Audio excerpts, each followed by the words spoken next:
1 aos Coríntios, capítulo número 15.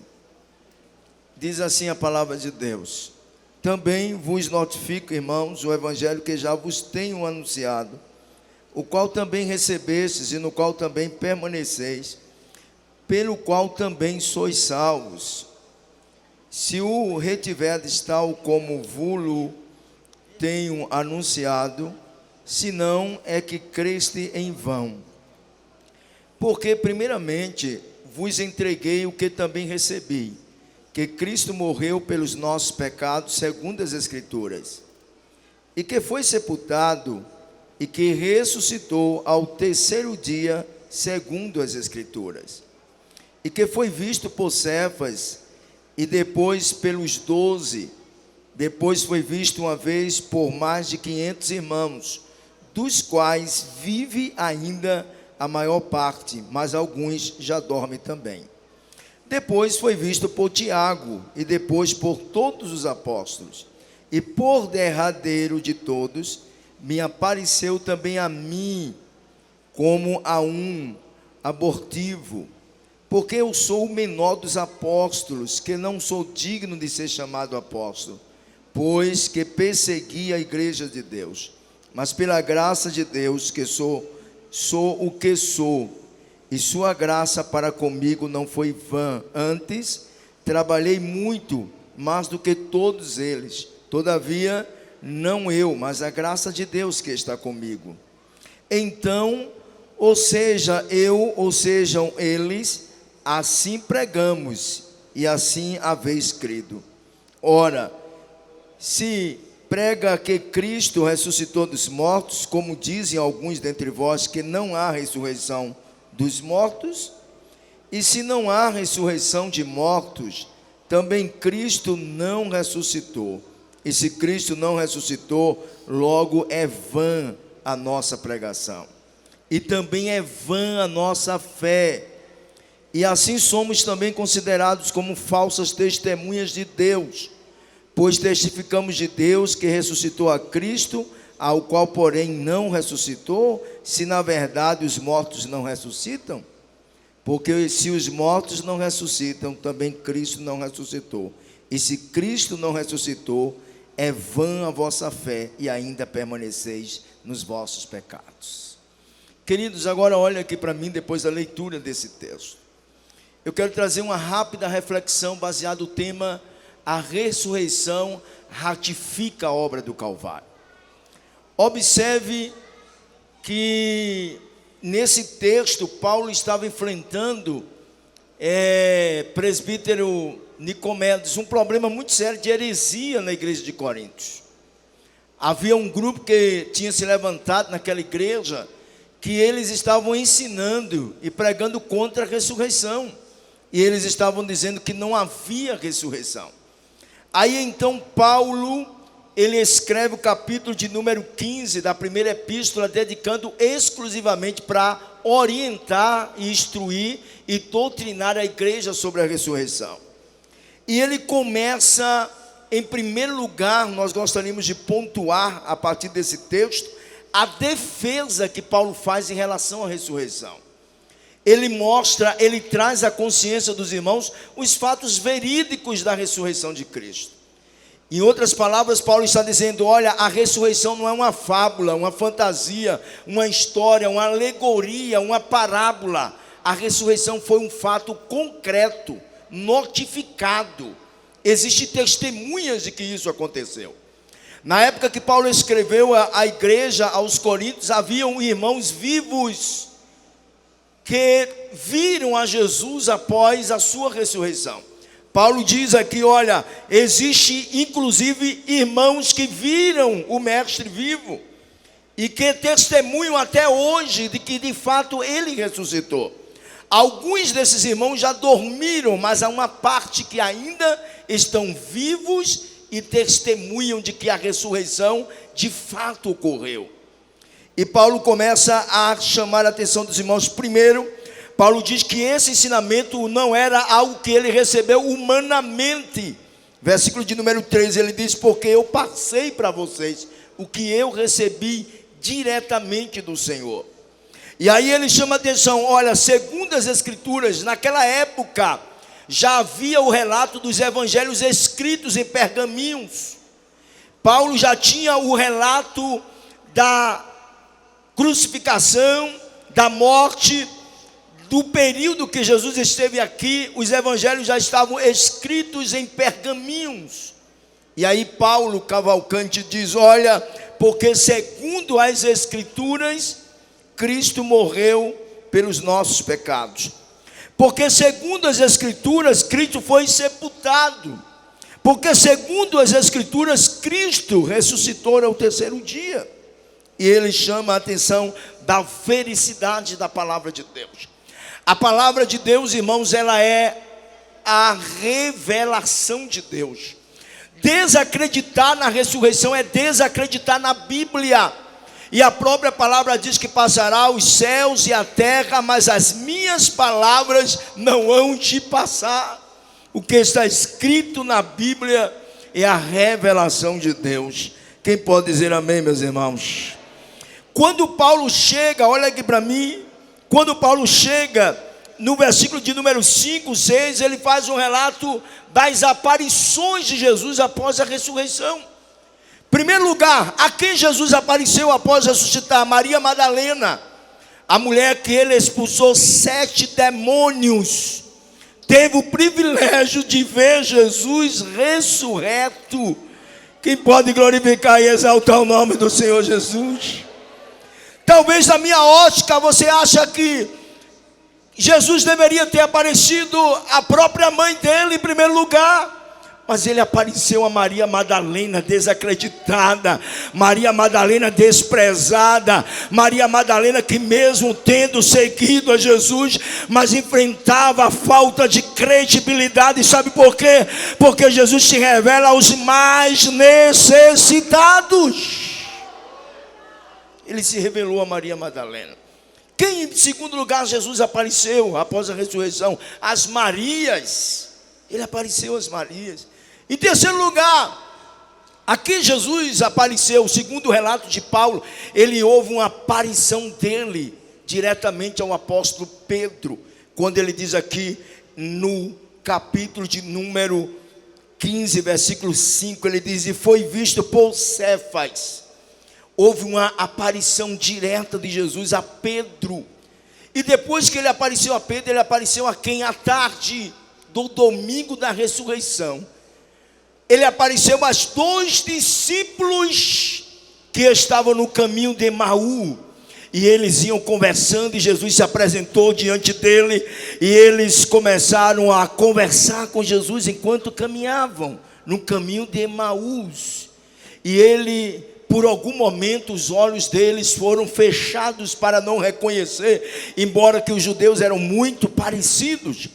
E ele disse, olha, você não está sabendo não, o comentário em Jerusalém é esse, aquele que veio, o Messias, o Filho de Deus, ele foi crucificado, e há um rumor por aí, de que não tem mais corpo dele lá no sepulcro. A notícia está correndo, você é de outro lugar, você é estrangeiro, que você não está sabendo disso que está acontecendo. Eles só vieram perceber, Gilmar, que tratava-se de Cristo, do Messias. Quando o Messias para a hora da graça, e aí eles entenderam, era o mestre que estava conosco. Em outras palavras, eles disseram, Senhor, porque tu fosses embora, a tua presença alegra, a tua presença conforta, a tua presença enxuga as nossas lágrimas. Eu quero dizer à igreja pentecostal, Assembleia de Deus, que a presença de Jesus vivo estará aqui entre nós.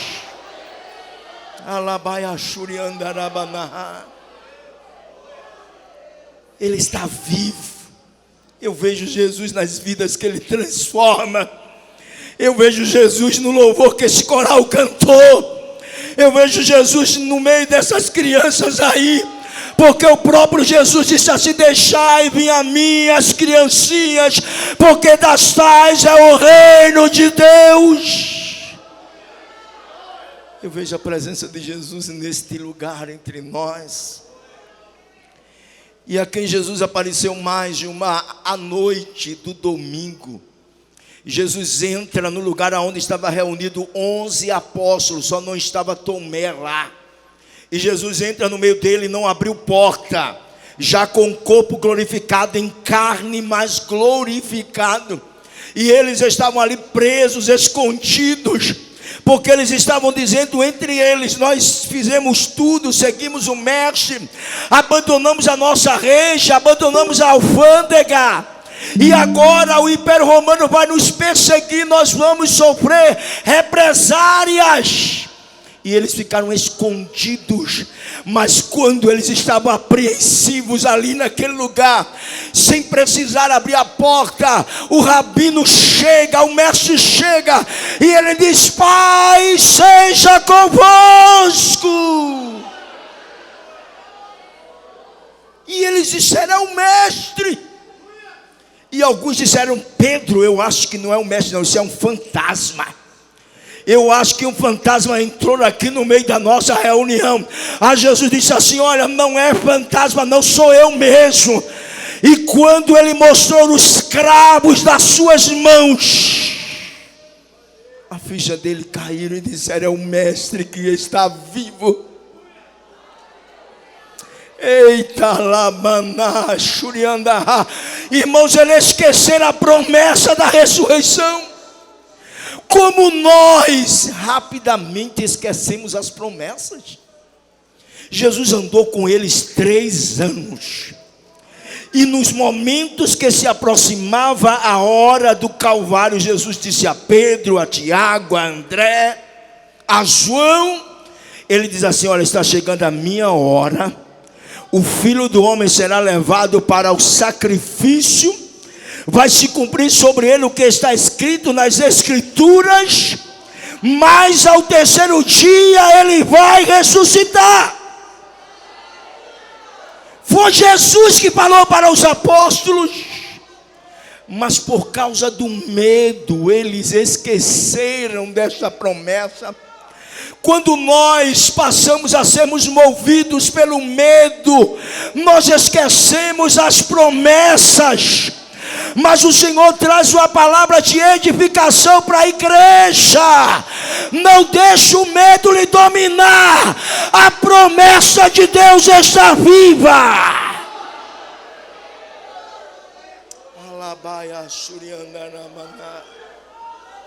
A promessa está viva. Jesus apareceu.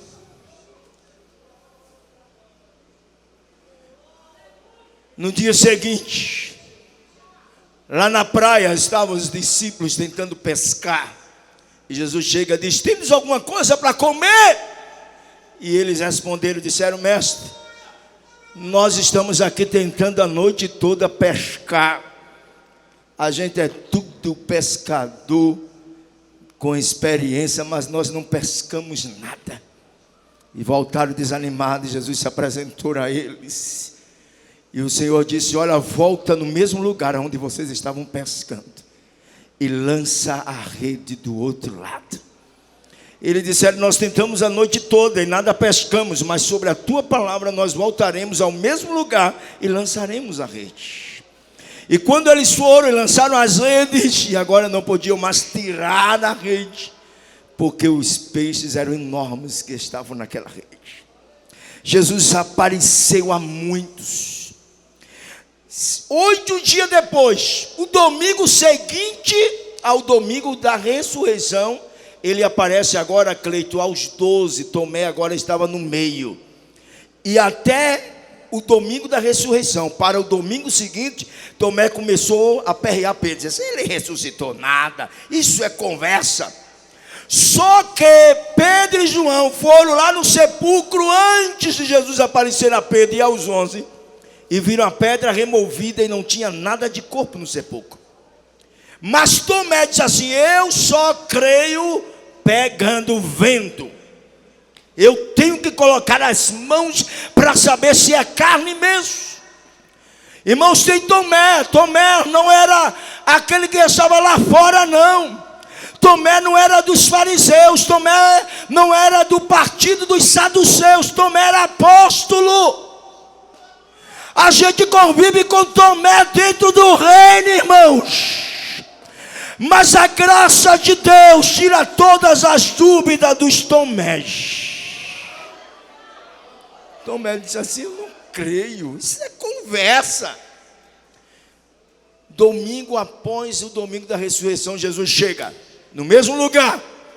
E quando ele chega agora, não estava só os 11, estavam os 12, Tomé estava com ele também. E Jesus aparece e diz: Pai, seja convosco. E Pedro diz: Rabuni, é o mestre. Aí Jesus chega agora para tratar Tomé. Porque Jesus, ele se revela muitas vezes para tratar a nossa fraqueza. E a fraqueza de Tomé era exatamente a incredulidade.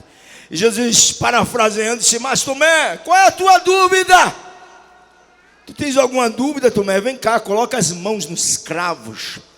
Vê se espírito tem pele, vê se espírito tem carne. E quando Tomé coloca as mãos e tira todas as dúvidas, eles disseram: olha, é o mestre ressuscitou. Quem pode levantar a mão e dar uma glória para o Senhor? Mas eu vou caminhar para o final agora. Aí Paulo, ele diz: olha, ele foi visto por Cefas, ele foi visto pelos 12. Versículo de número 6. Depois foi visto uma vez por mais de... Quantas pessoas viram Jesus? Olha aqui, ó. Paulo diz que mais de 500 irmãos viram Jesus ressuscitado. Glória. E naquela época que Paulo escreveu essa carta, dentre esses 500 irmãos, tinha irmão vivo que estava dizendo: eu vi o mestre, eu conversei com ele, ele falou comigo. Aí Paulo diz para os irmãos: vocês têm dúvida disso? Ele ainda apareceu a Tiago, o presidente da igreja, depois por todos os apóstolos, e por último, olha, ele apareceu a mim. Quando eu ia no caminho de Damasco para matar crente, para destruir a igreja, Paulo diz assim: olha, eu sou um aborto, eu sou o mais miserável de todos os homens. Eu saía para perseguir a igreja de Deus, mas ele apareceu a mim e disse: Paulo, Saulo, por que me persegues? Naquele momento eu caí do cavalo, perdi a visão. E ele disse que eu sou um vaso escolhido para pregar as boas novas. Quem sente essa graça, levanta a mão e dá glória a Deus. Ele disse: apareceu a mim. Por que vocês não estão crendo no que eu estou ensinando? Mas se vocês não crerem no que eu estou ensinando, pelo menos creiam no que os apóstolos escreveram. Porque eu não sou e nem me acho digno de ser chamado apóstolo, porque eu não fazia parte dos 12 apóstolos, testemunhas oculares. Se vocês não querem acreditar no que eu estou ensinando, acredite pelo menos no que eles ensinaram. Porque tanto eles quanto eu vos ensinei o que está nas Escrituras sobre a ressurreição do Mestre. Porque a graça de Deus alcançou a minha vida. Paulo estava dizendo: olha, pelo menos olhe para mim. Vocês acham que eu, um cidadão romano, vocês acham que eu, que tinha dupla cidadania, era judeu e ao mesmo instante romano, com todos os privilégios que Roma me dava, eu deixaria de usufruir dos impérios, das regalias de Roma, para agora não ter onde dormir, para agora precisar sobreviver fazendo tendas? Eu era um perseguidor da igreja. Eu matava em nome da lei, mas agora eu sou perseguido por causa do evangelho de Jesus que me salvou. Alá, Shurianda, Arabanahás. Vocês acham que eu ia fazer uma opção dessa porque é bonito, é? Vocês acham que eu ia colocar a minha vida em risco por uma fantasia, é? Vocês acham que eu ia fazer uma opção de vida dessa simplesmente porque eu acho que é bom, uma aventura, é? É a graça que está em mim. E eu não sou absolutamente nada. E até acho que eu tenho trabalhado mais que Pedro, mais que Tiago, mais que João, mais que André. Eu fiz mais do que os 12. Mas mesmo sabendo que eu fiz mais do que os 12, eu não me acho muita coisa. Porque se eu sou o que sou, eu sou pela graça dele, pela graça dele, pela graça dele.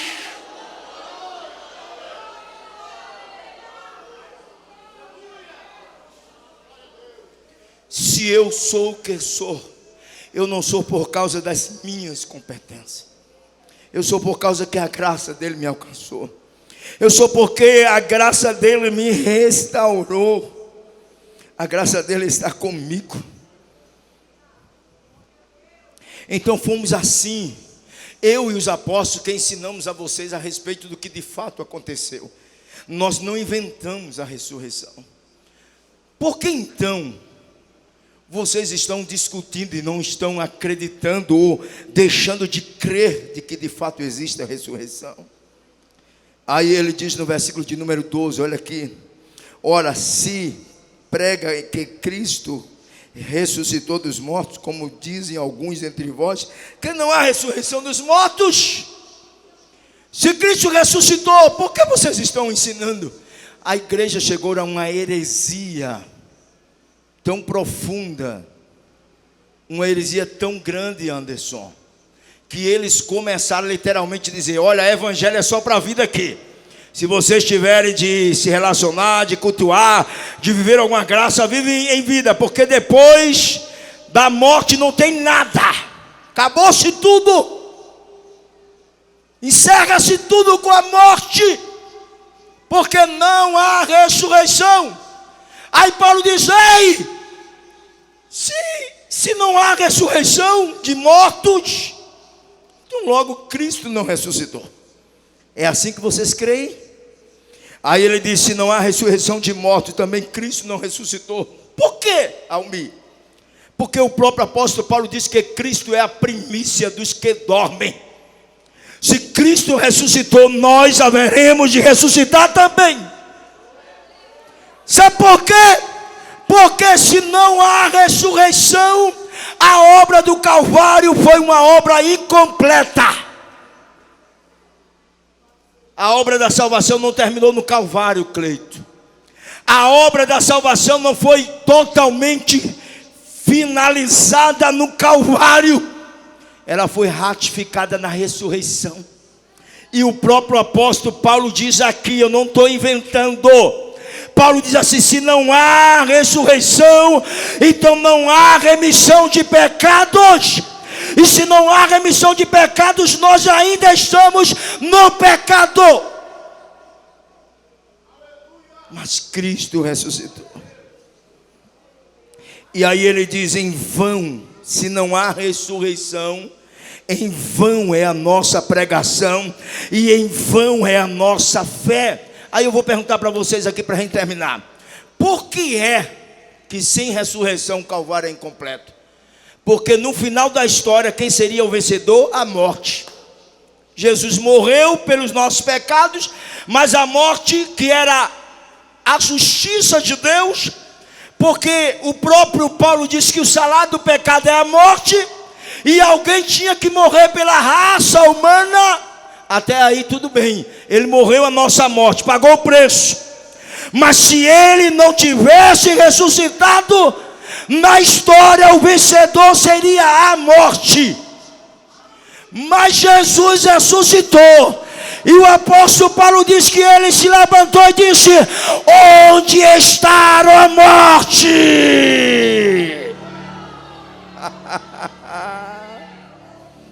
Onde está, ó morte, os teus agrilhões?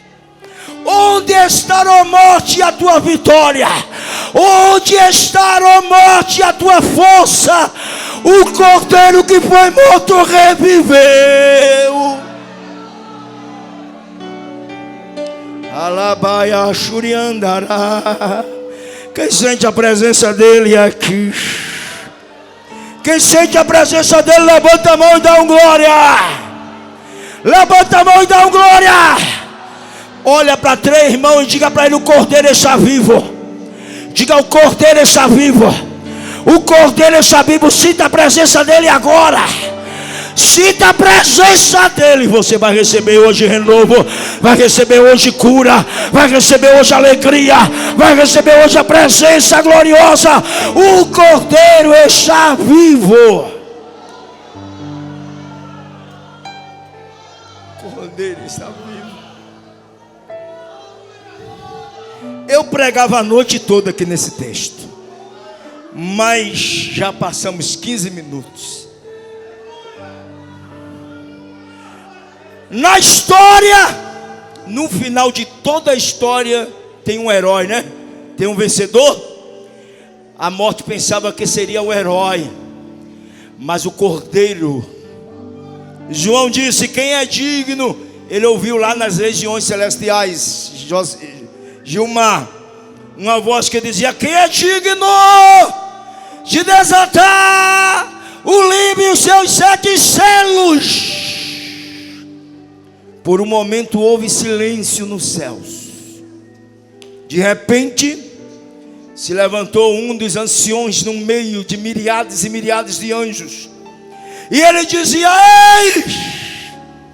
eis que é o leão da tribo de Judá, o cordeiro que esteve morto e reviveu. Ele é digno de desatar o livro e os seus 7 selos. Jesus vive, igreja. Jesus, Arabai andará. Eu estou sentindo agora: Jesus vive, Jesus vive, Jesus vive. Jesus vive. Ele está vivo. A morte, não foi só o diabo derrotado, não. O diabo, aonde aconteceu a derrota do diabo? Na cruz. E aonde aconteceu a derrota da morte? Na ressurreição.